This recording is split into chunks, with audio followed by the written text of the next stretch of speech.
আর্জেন্টিনার পক্ষে জুলেরিমিকে অস্বীকার করার অনেক কারণ আছে। আজকে ফুটবল দুনিয়ার একটা চরম ভণ্ডামি আর অন্ধত্ব নিয়ে কথা বলব। সোশ্যাল মিডিয়ায় আর্জেন্টিনার একদল অন্ধ সমর্থকদের একটা অদ্ভুত কথা বলতে শোনা যায়। তারা দাবি করেন পেলের জেতা 3টা বিশ্বকাপই নাকি আসল বিশ্বকাপ না, ওগুলো নাকি স্রেফ জুলেরিমি ট্রফি। তাদের মতে আসল আধুনিক বিশ্বকাপ নাকি শুরুই হয়েছে 1974 সাল থেকে। নিজেদের ঐতিহাসিক ব্যর্থতা ঢাকতে ইতিহাসকে বিকৃত করার এই সস্তা চেষ্টা কেন? চলুন আজ ফুটবল ইতিহাসের সেই চরম তেতো সত্যটা একদম খোলাসা করি।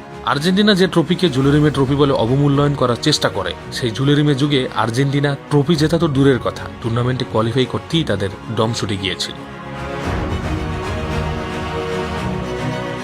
পেলে গারিনজারা যখন বিশ্বজয় করছিলেন, আর্জেন্টিনা তখন প্রথম রাউন্ড থেকে বিদায় নেওয়ার লজ্জায় মুখ লুকাচ্ছিল। অনেকে না জেনে তর্ক করে যে তখন নাকি এগুলোকে বিশ্বকাপই বলা হতো না। তাদের উদ্দেশ্যে বলি, ইতিহাসটা একটু ভালো করে জানুন। 1930 সালে যখন এই টুর্নামেন্ট শুরু হয়, তখন এর অফিসিয়াল নাম ছিল ফিফা বিশ্ব চ্যাম্পিয়নশিপ। সাধারণ মানুষ, ফুটবলার এবং তৎকালীন রেডিও পত্রিকায় একে শুরু থেকে বিশ্বকাপ বা ফরাসি ভাষায় কুপ দু মোন্ড বলেই ডাকত সবাই।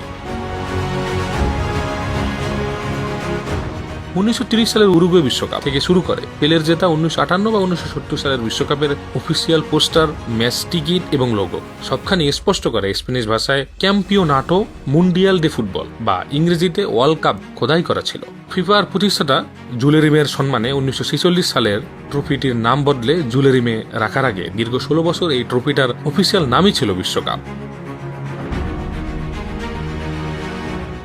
ফিফার অফিসিয়াল নথিপত্রে 1930 সালে আসরটিকে ইতিহাসের প্রথম বিশ্বকাপ হিসাবে স্বীকৃতি দেওয়া হয়েছে। 1974 সালে এসে কেবল ট্রফির ডিজাইন বদলেছে, টুর্নামেন্টের নাম বা মর্যাদা নয়। তাহলে আর্জেন্টিনা সমর্থকরা এই বিশ্বকাপগুলোকে কেন অস্বীকার করতে চায়? শুনুন সেই ট্রাজিক ইতিহাস। সবচেয়ে বড় ধাক্কাটা খাবেন 1970 সালের মেক্সিকো বিশ্বকাপ। আর্জেন্টিনার সমর্থকরা যে কাপকে ট্রোল করে, সেই কাপের মূল পর্বে যাওয়ার জন্য 1969 সালে জান প্রাণ দিয়ে বাছাই পর্ব খেলেছিল আর্জেন্টিনা। কিন্তু নিজেদের ঘরের মাঠে পেরুর সাথে 2-2 গোলে ড্র করে এবং বলিভিয়ার কাছে হেরে তারা মাঠের লড়াইয়ে পুরোপুরি ব্যর্থ হয়। আর্জেন্টিনার ফুটবল ইতিহাসে এটিই একমাত্র কলঙ্কিত ঘটনা যখন আর্জেন্টিনা বিশ্বকাপের কোয়ালিফাইং রাউন্ড খেলে মূল টুর্নামেন্টে উঠতে পারেনি। যে কাপে খেলার যোগ্যতাই অর্জন করতে পারলেন না, তাকে এখন বলছেন টিনের কাপ, জুলেরিমে কাপ। একেই বলে আঙ্গুর ফল টক। শুধু 1970 সাল নয়, জুলেরিমে যুগে আর্জেন্টিনার পুরো ইতিহাসটাই কেবল লজ্জা আর ব্যর্থতায় মোড়ানো। 1930 সালের প্রথম বিশ্বকাপের ফাইনালে উঠে উরুগুয়ের কাছে 4-2 গোলে হেরে যায় তারা। এরপর 1934 সালে দ্বিতীয় আসরে তো আরো করুণ দশা। প্রথম ম্যাচে সুইডেনের কাছে 3-2 ব্যবধানে হেরে টুর্নামেন্টের প্রথম দিনই বিদায় নেয় আর্জেন্টিনা। 1958 সালে সুইডেন বিশ্বকাপ তো আর্জেন্টিনার ফুটবলে মালমো ট্রাজেডি নামে পরিচিত। সেই বিশ্বকাপে চেকোস্লোভাকিয়ার কাছে 6-1 গোলের এক লজ্জাজনক ঐতিহাসিক পরাজয় বরণ করে গ্রুপ পর্ব থেকেই ছিটকে যায় তারা। 1962 সালেও একই দশা, গ্রুপ পর্বের দেয়ালটাই তারা টপকাতে পারেনি। সোজা কথায়, জুলেরিমে যুগে উরুগুয়ে, ইতালি আর ব্রাজিল যখন বিশ্ব শাসন করছে, আর্জেন্টিনা তখন কেবল দর্শক হয়ে গ্যালারিতে বসে তাদের শ্রেষ্ঠত্ব দেখেছে। সফল হতে পারেনি বলেই আজ আর্জেন্টিনার একাংশের এই মরিয়া অস্বীকারের চেষ্টা। ফিফার অফিসিয়াল রেকর্ড বলছে এই ট্রফিটা তৈরি হয়েছিল সম্পূর্ণ খাঁটি সোনা, স্টার্লিং সিলভার এবং অত্যন্ত মূল্যবান লাপিস লাজুলি পাথর দিয়ে। পেলে, গারিনজা, ববির মতো ফুটবলের সর্বকালের সেরা মহিরুহরা এই সোনার ট্রফিটা সবার জন্য নিজেদের রক্ত, ঘাম এক করেছিলেন।